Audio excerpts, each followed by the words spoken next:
구텐베르크가 성경을 인쇄한 이래 현재까지 약 2,000가지가 넘는 언어로서 성경이 번역되었고 해마다 전 세계적으로 4,400만 권의 성경이 팔리고 있다고 합니다.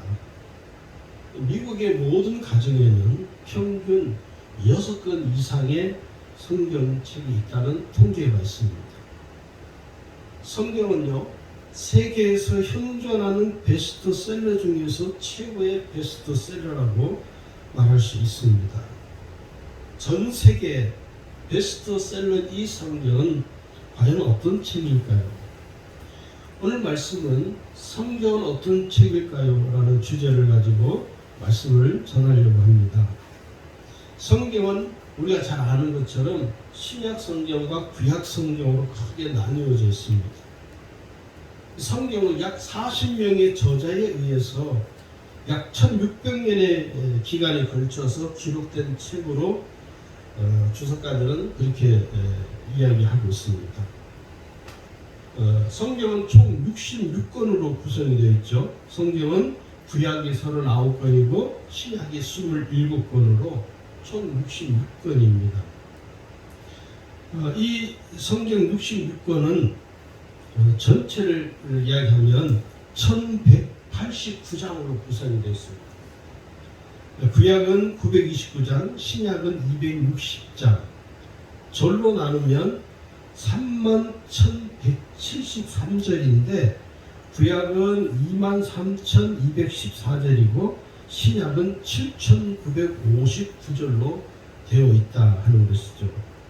성경에서 가장 긴 장이 어디냐면 시편 119편 176절입니다. 그리고 가장 긴 절은 에스더 8장 9절입니다. 성경의 언어는요, 히브리어와 헬라어로 구분이 되어 있습니다. 구약 성경은 히브리어이고 신약 성경은 헬라어로 구성이 되어 있습니다. 저도 신학교 다닐 때 이 히브리어 헬라가 참 어려워요. 상당히 어렵습니다. 지금 이제 현대인들이 이스라엘 사람들이 쓰는 이 헬라하고 성경에 있는 헬라하고 조금 다릅니다. 자, 그러면 성경은 어떤 책일까 하는 주제를 우리가 좀 생각해 보면, 여러분 성경은요, 전 세계에 수많은 사람들이 읽고 있죠. 그래서 이 성경의 주인공이 누구냐 하는 문제이죠. 성경의 주인공은 예수 그리스도이십니다. 첫 번째로 이 성경은 어떤 책이냐면 하나님의 감동으로 기록된 하나님의 말씀입니다. 오늘 우리가 읽은 이 본문 16절에도 기록되어 있죠. 모든 성경은 하나님의 감동으로 된 것으로 이렇게 기록이 되어 있습니다. 성경의 원 저자는 누구냐면 하나님이십니다. 그리고 성경은 성령의 감동을 받은 믿음의 사람들에 의해서 하나님의 말씀을 기록한 책입니다. 베드로후서 1장 21절에도 보면 예언은 언제든지 사람의 뜻으로 낸 것이 아니요 오직 성령의 감동하심을 입은 사람들이 하나님께 받아 말한 것입니다. 이렇게 성경 기록을 하고 있습니다. 랜들 쇼트 교수가 이런 말을 했습니다. 성경을 하나님의 말씀으로 여기는 가장 중요한 이유는 예수 그리스도가 그렇게 말씀했기 때문이다 라고 말했습니다.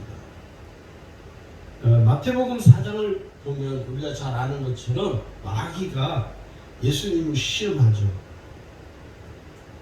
이 돌을 가지고 떡을 만들어 너가 여기 위에서 뛰어내려봐. 그때 예수님께서 그래? 야, 내가 돌을 가지고 떡을 못 만들겠냐? 야, 내가 여기서 뛰어내릴 수 없겠느냐? 라고 하신 것이 아니라 예수님께서는 구약 성경의 말씀을 통하여 그 사단의 시험을 물리쳤었습니다. 예수님께서 부활하신 이후에 엠마오 마을로 가던 두 제자에게 구약에 나오는 모세의 이야기와 모든 선지자의 글을 인용해서 예수님이 그들에게 말씀을 전했습니다. 가르친 것이죠. 그런데 이 두 제자는요, 구약 성경을 말씀하고 모세의 율법을 이야기하고 선지자들의 글을 말씀하는 그 예수님의 말씀이 예수님이 누구인지를 알아채지 못했습니다. 두 제자는 예수님이 떠나신 이후에 뒤늦게 깨닫게 되죠. 그래서 서로 이렇게 이야기하죠. 야, 우리가 서로 말하되 우리에게 말씀하시고 우리에게 성경을 풀어주실 때 우리 속에서 마음이 뜨겁지 아니하더냐. 나중에 보니까 자기들의 마음을 뜨겁게 했던 그분이 예수님이십니다. 이미 예수님은 그 자리에 안 계신 것이죠. 우리가 그러잖아요. 시간이 한참 지르고 난 다음에 그 말씀이 그 말씀이었구나. 우리가 뒤늦게 깨닫죠. 우리가 뒤늦게 깨달을 때가 참 많습니다. 어려움을 당해보면 뒤늦게 깨닫게. 저도 우리 사모님께 쓰러지고 난 이후에 뒤늦게 깨달은 것들이 너무 많은 거예요. 그래서 후회보다는 그때 왜 내가 그렇게 하지 못했을까? 그게 곧 하나님의 인도하심이었는데, 그게 곧 성령의 인도하심이었는데 내가 그것을 미처 그때는 깨닫지는 못하고 어리석게 그 성령의 인도하심을 따르지 못했더니 이 엠마오 마을을 가던 이 두 제자가 오늘 우리의 삶을 대변하고 있죠. 그 우리는 하나님이 나를 인도해 주시고 성령께서 내게 인도해 주시고 말씀으로 나를 인도해 주시는데도 불구하고 우리는 그때는 잘 깨닫지를 못하는 거죠. 나중에 시간이 지난 후 또는 어려움을 당한 후 그때서 뒤늦게 우리는 깨닫게 됩니다. 자, 그 다음은 성경은 어떤 책이냐면 하나님의 뜻이 담겨있는 책입니다. 성경은 하나님의 뜻이 기록되어 있죠. 그러므로 오늘 구원받은 성도들에게는 가장 귀한 책이 바로 성경입니다. 성경만큼 귀한 책은 없습니다. 그래서 성경은 오늘 구원받은 성도로서 내가 하나님의 뜻을 잘 알고 깨달아야 하는 가장 거룩한 책이죠. 그래서 우리는 성경을 우리의 이 삶의 환경, 집안에 곳곳에 성경을 두어야 돼요. 미국 가정은 평균 6권의 책이 성경이 있다고 합니다. 여러분은 집안에 성경이 몇 권이나 있으신가요? 성경은 곳곳에 있으면 좋습니다. 손에 쉽게 잡을 수 있는, 내 손에 쉽게 내가 손을 뻗어서 그 성경을 볼 수 있는 가까운 곳에 두면요 참 좋아요. 왜? 그 성경이고 하나님의 뜻이 담겨있기 때문에 그렇습니다. 오늘 여기 요한복음 14장 24절에 보니까 예수님이 하시는 말씀이죠. 나를 사랑하지 아니하는 자는 내 말을 지키지 아니하는다. 너희의 듣는 말은 내 말이 아니요 나를 보내신 아버지의 말씀입니다. 하나님의 뜻이라는 것이죠. 또 마태복음 7장 21절에 뭐라고 하냐면요, 주여 주여 한다고 천국에 들어가는 것이 아니라는 거예요. 여기 보면요, 나더러 주여 주여 하는 자마다 천국에 다 들어갈 것이 아니요 다만 누가 들어가냐면 하늘에 계신 내 아버지의 뜻대로 행하는 자라야 들어가리라. 이게 중요한 거죠. 우리는 천국 가는 것을 너무 쉽게 생각하거든요. 여러분 쉽지 않습니다. 내가 하나님 뜻대로 살지 아니하면 천국에 들어갈 수 없다는 이야기예요. 사실은 구원받은 성도가 오늘 우리가 성경을 천히 읽죠. 그리고 성경을 천히 묵상하는 것은 왜 하느냐면 하나님의 뜻을 따라 살아가기 위함입니다. 그래서 성경을 읽으면 읽을수록 재미있고 은혜로운 것은요 하나님의 뜻을 온전히 깨닫기 때문이죠. 성경을 읽는데 지루하고 성경이 재미없다고 하는 것은요 하나님의 뜻을 아직 깨닫지 못하기 때문에 그런 것이거든요.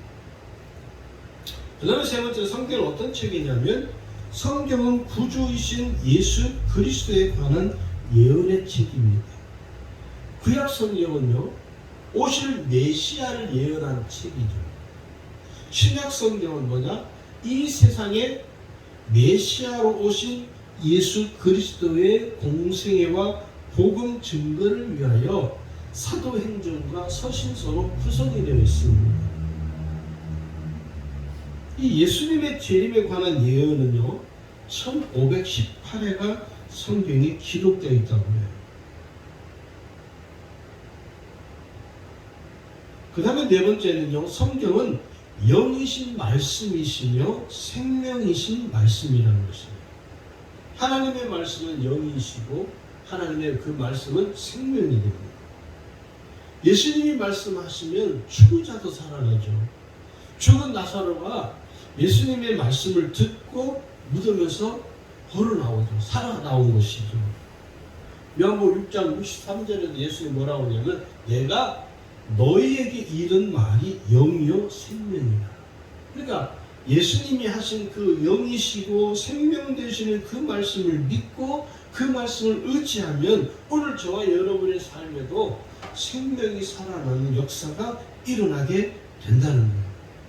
좀 더 구체적으로 히브리서 4장 12절에 가면요, 말씀이 얼마나 살아있는가 이렇게 표현을 하고 있습니다. 하나님의 말씀은 살았고 운동력이 있어 좌우의 날선 어떤 검보다도 예리하여 혼과 영과 및 관절과 골수를 찔러 쪼개까지 하며 또 마음의 생각과 뜻을 감찰하나니 라고 기록이 되어 있습니다.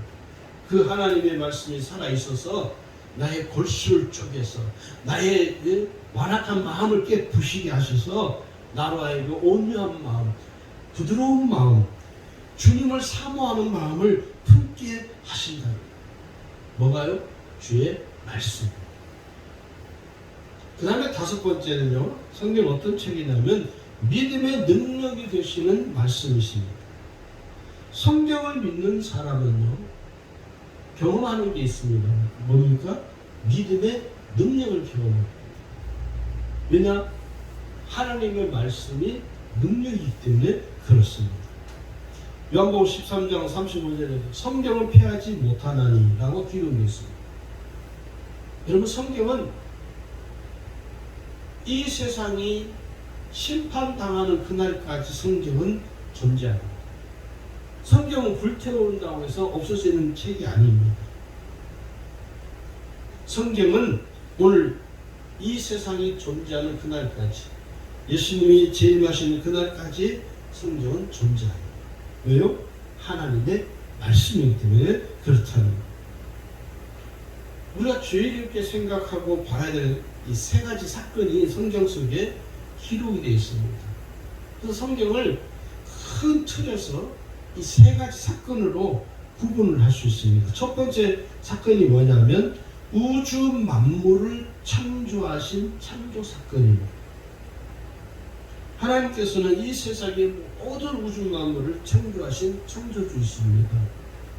그래서 성경은 이 세상의 모든 우주 만물을 창조하신 창조의 사건을 자세하게 기록을 하고 있습니다. 창세기 1장부터 시작해서 태초에 말씀이 하나님이 천지를 창조하십니다 라고 시작을 하죠. 그 성경의 시작은 뭡니까? 천지 창조 사건입니다. 그럼 우리의 삶의 시작은 어디에 있습니까? 태초에 있습니다. 하나님이 나를 창조하신, 하나님이 나를 만드신 이 천지 창조의 사건에 있는 거예요. 하나님께서는 6일 동안 세상을 창조하셨죠. 그리고 7일째 되는 날 안식했다라고 성경은 기록을 합니다. 창세기 1장 31절에 보면요, 하나님이 지으신 그 모든 것을 보시니 보시기에 심히 좋았더라. 저녁이 되고 아침이 되는 이는 여섯째 날입니다. 여섯째 날, 첫날, 둘째 날, 셋째 날, 넷째 날, 다섯째, 여섯째 날, 이 6일 동안은 예수님께서, 하나님께서 이 세상을 창조하셨죠. 그리고 성경을 보라면 창세기 2장 1절을 보니까요, 천지와 만물이 다 이루어졌다라고 기록을 합니다. 그러면서 2절에 가면요, 하나님이 그가 하시던 일을 일곱째 날에 마치시니 그가 하시던 모든 일을 마치고 일곱째 날에 안식하십니다 7일째 되는 날 하나님께서 이제 창조 사역을 마치시고 그날 안식하고 계셨다는 것이죠. 이게 세상을 창조하신 창조 사건입니다. 두 번째 사건은요, 예수님이 인간 구원을 위한 성육신 사건과 십자가 사건입니다. 죄인된 우리를 구원하시기 위해서 이 세상에 하나님의 독생자이신 예수님께서 성육신 하신 거죠. 인카네이션이라고 합니다. 말씀이 육신이 되어서 이 세상 속에 예수님이 인간의 몸을 입고 오시는 거예요. 말씀이 육신이 되어서. 그리고 그 예수님이 십자가에서 피 흘려 죽으심으로 인해서 부활하시어 죄인을 구원하시려는 이 십자가 구원의 사건이 성경에 자세히 기록이 되어 있습니다. 예수님의 이 세상에 온 목적을 이렇게 한 구절을 빌립보서 2장 8절에서는 이 한 구절이 예수님 이 세상에 오신 목적을 이야기합니다. 여기 보면요, 사람의 모양으로 나타나셨음에 자기를 낮추시고 죽기까지 복종하셨으니 곧 십자가에 죽으십니다. 예수님이 성육신 사건과 십자가 사건을 함축해서 이 빌립보서 2장 8절에서 말하고 있는 것이죠. 세 번째 사건이 뭐냐면 예수 그리스도의 재림으로 이 세상을 심판하시는 사건입니다. 구주이신 예수님께서 이 세상에 다시 재림하셔서 이 세상에 다시 재림하실 때는 세상을 심판하시는 심판주로 재림하십니다. 오늘 사람들이 이 사실을 잘 간과하지 않죠. 심지어 예수 믿는 사람들조차도 예수님이 재림하신다는 이 사건에 대해서 별로 그렇게 마음에 이렇게 와닿고 그래, 예수님이 빨리 왔으면 좋겠다, 예수님이 이 세상에 재림하기를 소원하는 그런 경우를 참 찾아보기가 그렇게 쉽지 않습니다. 계시록 22장 20절을 보니까요, 내가 진실로 속히 오리라 하시거늘 아멘 주 예수여 오시옵소서. 거기 22장 20절 끝절에 보면 아멘 주 예수여 오시옵소서. 재림을 기다리는 거죠. 이 세상에 재림하신 예수님이 재림하신 이 사실을 믿지 않는 불신자들은요, 하나도 남김없이 다 주님이 심판하십니다. 다 심판해요. 반면에 예수 그리스도를 구주로 믿고 그 신앙으로 사는 그리스도인들은요, 예수님과 함께 천국에서 영원한 기쁨과 영광을 누리게 된다는 거예요. 할렐루야. 우리가 이 사실을 잘 기억하고 계셔야 됩니다. 자, 그러면 우리가 성경을 통해 알 수 있는 것이 뭐가 있냐면, 첫 번째는요, 하나님을 알 수 있습니다. 하나님이 누구이신가를 가장 잘 설명하고 잘 기록되어 있는 책이 바로 성경뿐입니다. 성경밖에 없습니다. 그래서 성경을 알면 하나님을 아는 거예요. 성경을 모르면 하나님을 모르는 거예요. 왜냐하면 성경은 하나님의 실존을 기록하고 있는 책입니다. 요한복음 1장 1절에 보면 예수님이 말씀하죠. 태초에 말씀이 계시니라, 이 말씀이 하나님과 함께 계셨으니 이 말씀은 곧 하나님이시니. 요한복음 1장 1절에 시작을 합니다. 태초에 말씀이 계시니 이 말씀이 하나님과 함께 계셨으니 이 말씀은 곧 하나님이십니다. 그러니까 성경을 읽으면 성경을 알고 깨닫는다는 말은 내가 하나님을 알고 하나님을 깨닫는다. 엘리자베스 여왕이 이런 말을 했습니다. 나의 모든 영토는 버릴지언정 성경은 버릴 수 없다. 성경보다 더 가치 있는 건 없다는 이야기죠. 두 번째는요, 성경을 통해 우리가 무엇을 알 수 있냐면 예수 그리스도를 알 수 있습니다. 성경은 예수 그리스도에 관해서 상세하게 기록을 하고 있죠. 그래서 이 성경 속에는 예수 그리스도가 실존하시는 그 사실을 알 수 있습니다. 요한복음 5장 39절에 예수님이 하신 말씀이죠. 직접 너희가 성경에서 영생을 얻는 줄 생각하고 성경을 상고하거니와 이 성경이 곧 내게 대하여 증거하는 것이로다. 성경이 누구를 증거한다고요? 예수님을 증거한다. 성경은 예수님을 증언하고 있죠. 그래서 우리가 성경을 읽으면 읽을수록 누구를 더 분명하게 알게 되고 체험하게 되면 예수님을 알게 되고 예수님을 체험하게 되는 거죠. 무신론자들 중에서요, 성경을 읽다가 예수 그리스도를 만나고 알게 된 사람들이 수도 없이 많죠. 헤아릴 수 없이 많아요. 제 주위에도 그런 사람도 있습니다. 아, 세상에 나는 성경을 읽다가 예수님이 계신 것을 알았네. 나는 성경을 읽다가 예수님을 만났습니다. 새롭게 하셔서 신앙 간증하는 프로죠. 거기를 이렇게 한 번씩 저는 보는데 그 간증하는 분들 중에 바로 성경을 읽다가 깜짝 놀랐다는 거예요. 왜 놀랐냐니까 세상에 성경 속에 예수님이 계시다는 거예요. 그래서 자기는 그 예수님을 만나게 되었고 그 예수님을 만나니까 삶이 이렇게 확 달라졌어요. 그렇게 간증하는 분들이 많습니다. 왜 그렇습니까? 이 성경에서 우리는 누굴 만나느냐? 예수님을 만나는. 그래서 성경 읽는 것이 재밌고 성경 읽는 것이 기쁘고 성경 읽는 것이 치료하지 않은 거죠. 누구를 만나기 때문에? 예수님 만나기 때문에. 예수님. 그 다음에 세 번째는요, 우리는 성경을 통해 무엇을 알 수 있느냐면 진리를 알 수 있습니다. 여러분, 이 세상에는 진리가 없습니다. 진리는 하나입니다. 성경이 진리이죠. 하나님의 말씀이신 이 성경이 진리의 말씀이죠.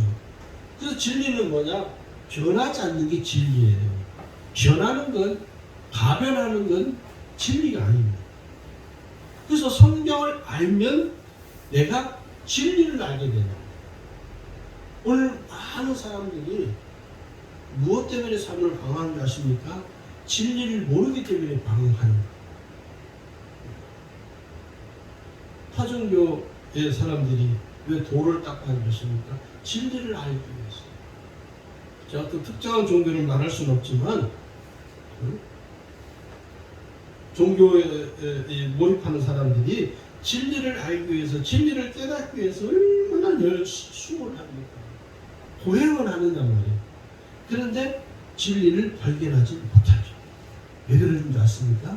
진리는 이 성경뿐이기 때문에. 그들이 만약에 성경을 알았다라면 무릎을 탁 치고 그럴 거예요. 야, 진리가 여기에 있었네.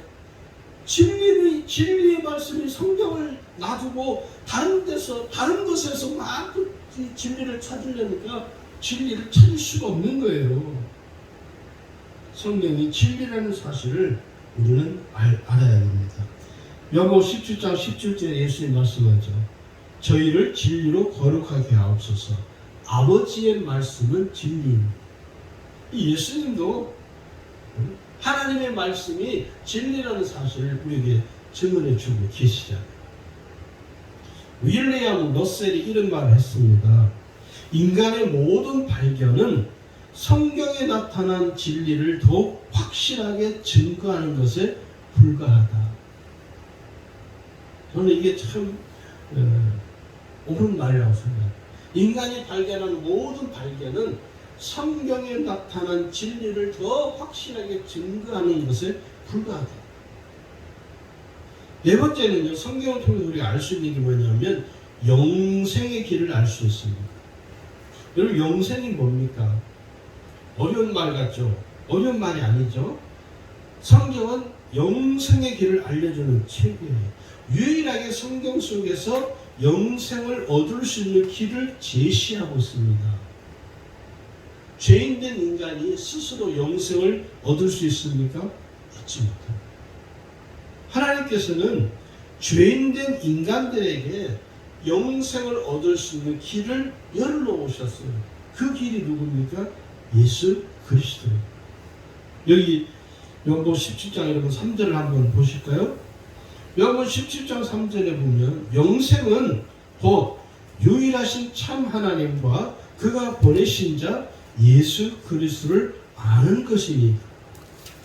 영생은 유일하신 하나님과 예수 그리스도를 아는 것이라고 성경은 기록을 하고 있죠. 하나님께서 오늘 죄인된 우리에게 영생을 얻을 수 있는 길을 허락하셨잖아요. 예수님을 하나님의 독생자이지 그 예수님을 이 세상에 보내셨어요.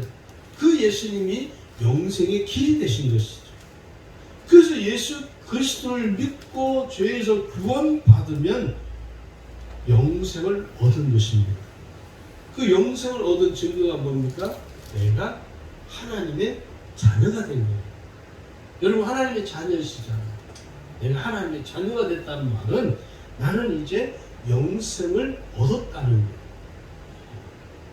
예수 그리스도가 영생의 길이 되시는데 그 예수 그리스도를 믿음으로 인하여 이미 나는 그 영생의 길에 이제 들어서 있다는 것입니다. 그래서 우리가 그 영생의 길에 들어서 우리가 이 영생의 길을 잘 지켜야 돼, 지켜야 돼. 그렇지 않으면 이탈이 될 수도 있습니다. 이 영생의 길에서 여러분 이렇게 잘못하면 영생을 얻은 이 길에서 제외될 수 있다는 사실을 항상 기억하고 계셔야 됩니다. 자, 그 다음에 이제 마지막 다섯 번째 성경을 통해 우리가 알 수 있는 거냐면 천국과 지옥이 있다는 사실을 알 수 있습니다. 성경에는요 천국과 지옥에 관한 말씀이 비유를 통해서 가장 현실감 있게 기록이 되어 있습니다. 그게 어디냐면 누가복음 16장에 있는 부자와 거지 나사로의 스토리입니다. 이 스토리는 비유의 말씀이지만 실제로 오늘 우리에게 성경을 읽는 독자인 우리들에게 성경은 천국과 지옥이 있다는 것을 우리에게 실존하고 있다는 이 사실을 우리에게 증언하고 있다는 거예요. 그 스토리를 보면 부자는 살아생전에 호의호식하고 하나님 믿지도 않고 믿음의 삶을 살지도 않는 불신자가 똑같죠. 그런데 반면에 이게 아주 이렇게 대립되는 그런 묘사의 비유이지만 거지 나사로는 어떻습니까? 정말 찢어지게 가난하게 사는 사람이죠. 남에게 얻어먹기도 하고 남에게 신세를 지기도 하고. 그런데 이 사람은 하나님 믿는 사람이에요. 살아생전에는요 정말 거지처럼 핍절하게 살았습니다. 그런데 부자도 죽고 거지 나사로도 죽었는데 그 결과가 어떻게 됩니까? 부자는 어디가 있죠? 지옥에 있어요. 거지 나사로는 어디 있습니까? 천국에 있어요. 대비 되는 거죠.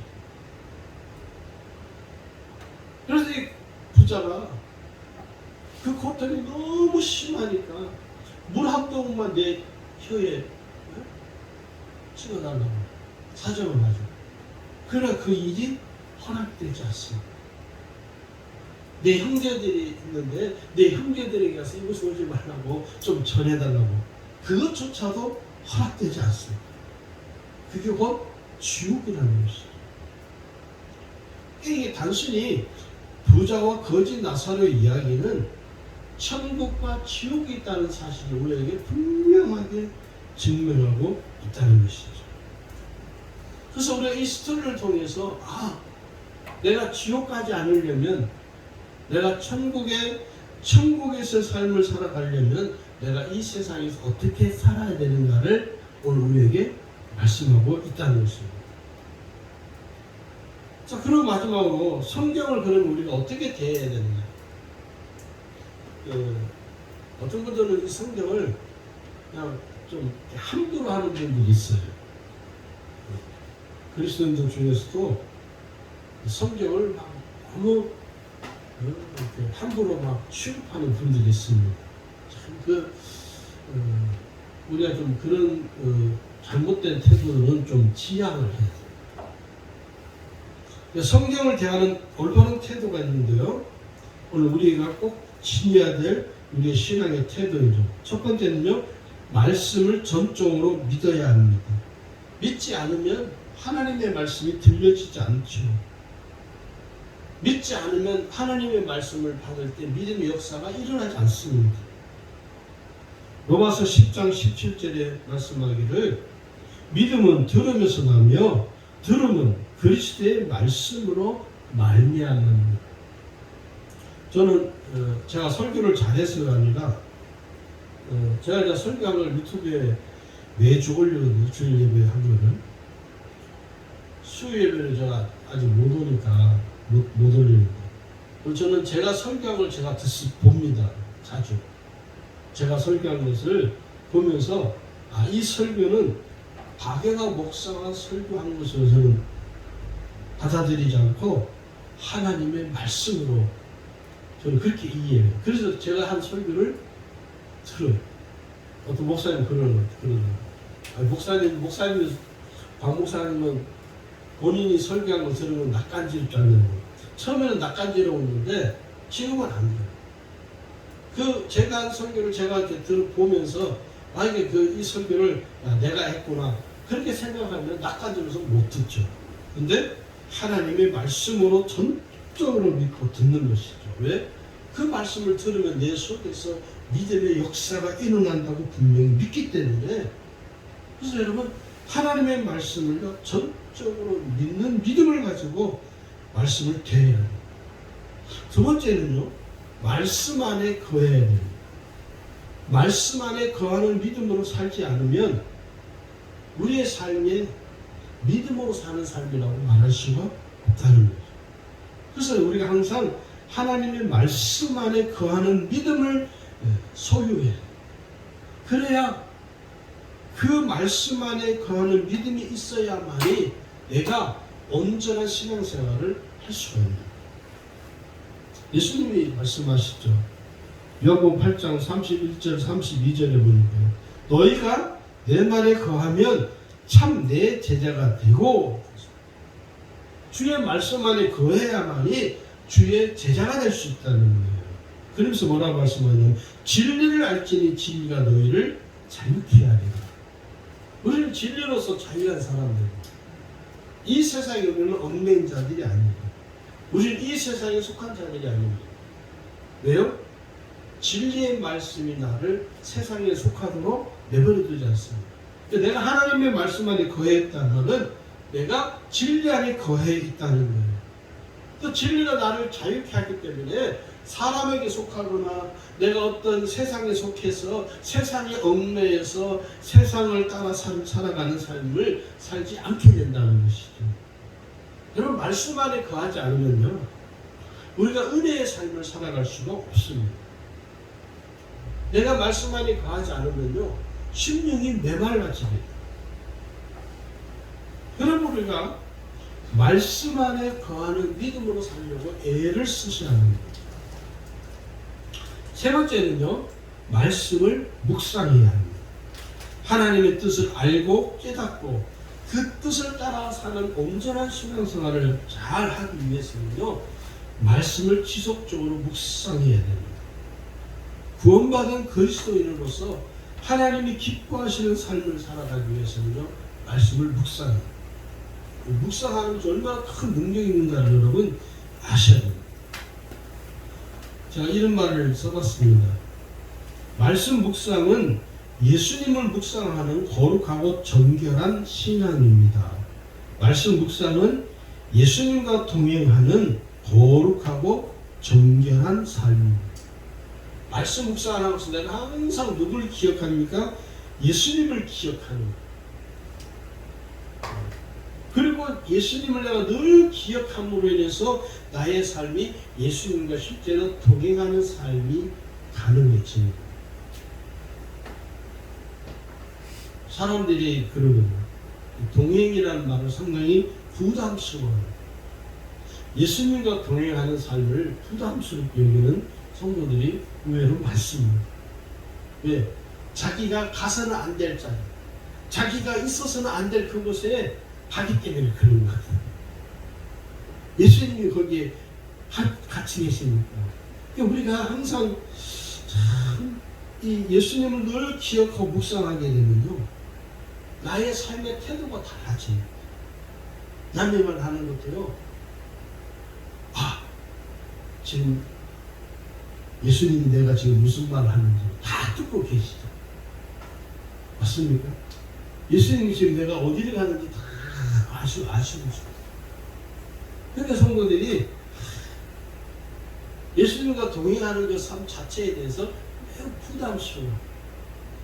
선한 목적의 유서 목사님 그 페이스북에 그런 글이, 짤막한 글이 있더라고요.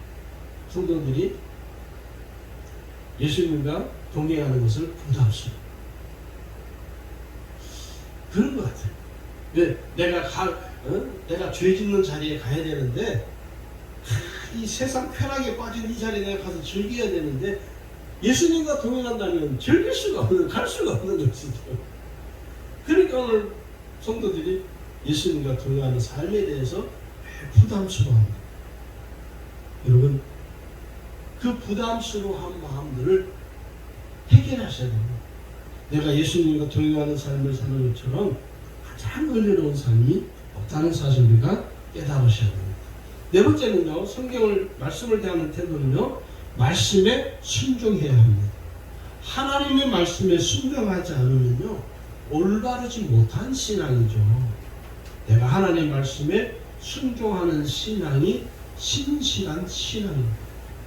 하나님의 말씀에 순종하지 않는 신앙은요, 사람은 신앙이 신실하지 않다는 증거이거든요.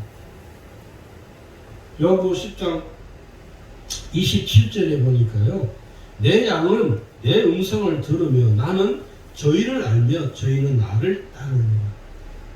예수님이 양의 비유를 하죠. 양은 내 음성을 들어요. 내 양은 내 음성.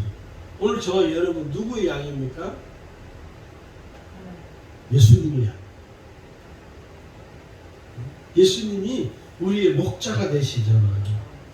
그래서 우리는 누구의 음성을 잘 들어야 됩니까? 예수님의 음성을 잘 들어요.